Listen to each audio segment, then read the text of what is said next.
Hey guys, welcome back to another video. Today I just want to make a quick first impressions video of the new Motorola MA1 wireless Android Auto dongle.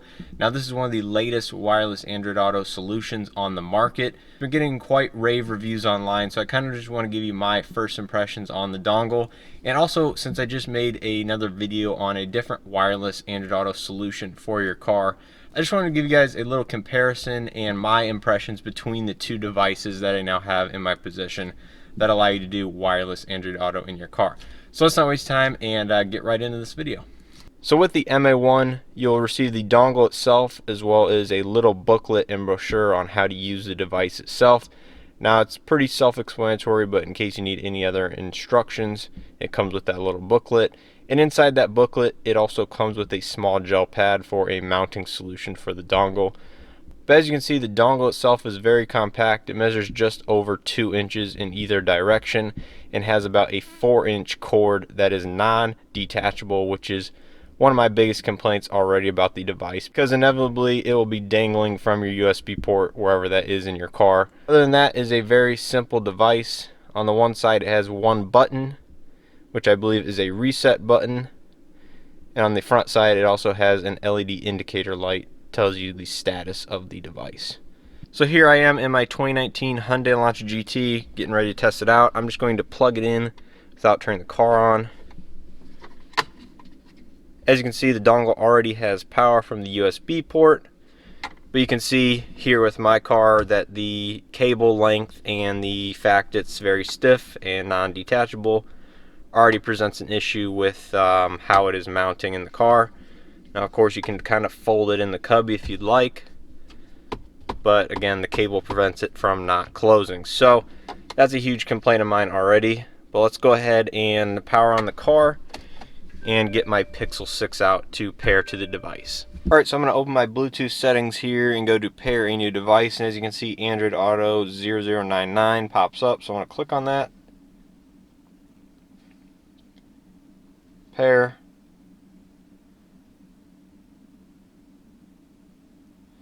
Light turned green on the MA1 itself, so I assume that's a good sign. I assume it's establishing some sort of Wi-Fi connection straight to my phone. Looks like it's reading USB. Looks like the phone is activating the wireless Android Auto, and there you can see it is now popped up on my screen. So as you can see, it is transmitting the Android Auto wirelessly onto my car screen, and that took less than a minute to set up, so that was super easy, very straightforward.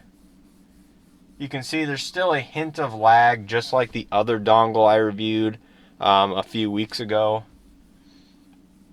which might be something to do with the Android Auto itself. I'm not exactly sure. But yeah, you can see it looks identical to Android Auto if you were to plug it into your device. So let's go ahead and open Pandora, see how it sounds.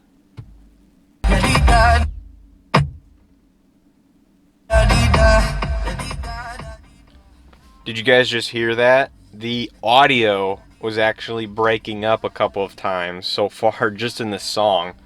I'm not exactly sure if that's the buffering of Pandora or the connection between the device, but that's a little concerning. That was less than a minute of audio playback in, and it's already cutting in and out.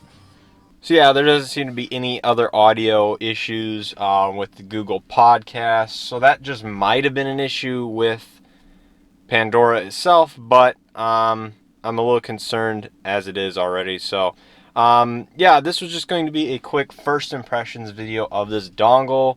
Everything seems to be working smooth. As you can see, there's still a hint of lag, but I think that's just with Android Auto itself.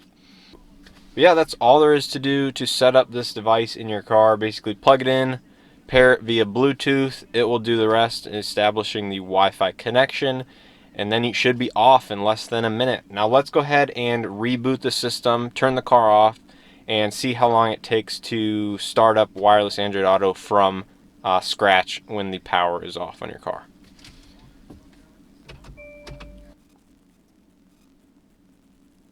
So hopefully you guys enjoyed this quick first impressions of the Motorola MA1 wireless Android Auto dongle. As you can see, it starts up fairly quickly here from a cold boot up and gets right into wireless Android Auto with no problems connecting to my Pixel 6. There is still a bit of lag in the infotainment system with scrolling and stuff on Android Auto, but I think that's more to do with Android Auto itself than the fact that it is wireless. So now one thing I want to mention really quick here is this is just a licensed Motorola product, which means they're licensing their name to be featured on the product, and I don't believe it is actually manufactured by Motorola themselves. I know I've seen some comments about that online. Now once again, this is just a wireless Android Auto dongle, not wireless CarPlay, not a full Android operating system like the last dongle I reviewed. I'll leave that video up in the corner via a card if you guys want to check that video out. But really my only complaints with this device so far is the fact that the cord is so short and stiff and is non-detachable. So it's really going to be a little bit of a challenge to see how to mount this in your car depending on where your USB port is located and everything like that, because in this car, as you can see, there's not really much I can do to change the position of it. So it's kind of just going to be sitting there right next to the USB port. Which again is not a very efficient use of space. But other than that, the price of the dongle is $90, and it is a very good deal. I think that allows you to use your wireless charger in your car if you have one, instead of having to plug your phone in to the USB port to use the Android Auto functionality on your head unit. So it's a win-win if you have like a wireless charger like that. Even if you don't, it allows you to leave your phone in your pocket. One thing to note is that this will burn battery at a rate faster than normal usage on your cell phone. So since it uses a Wi-Fi connection to the dongle itself, it will burn battery faster.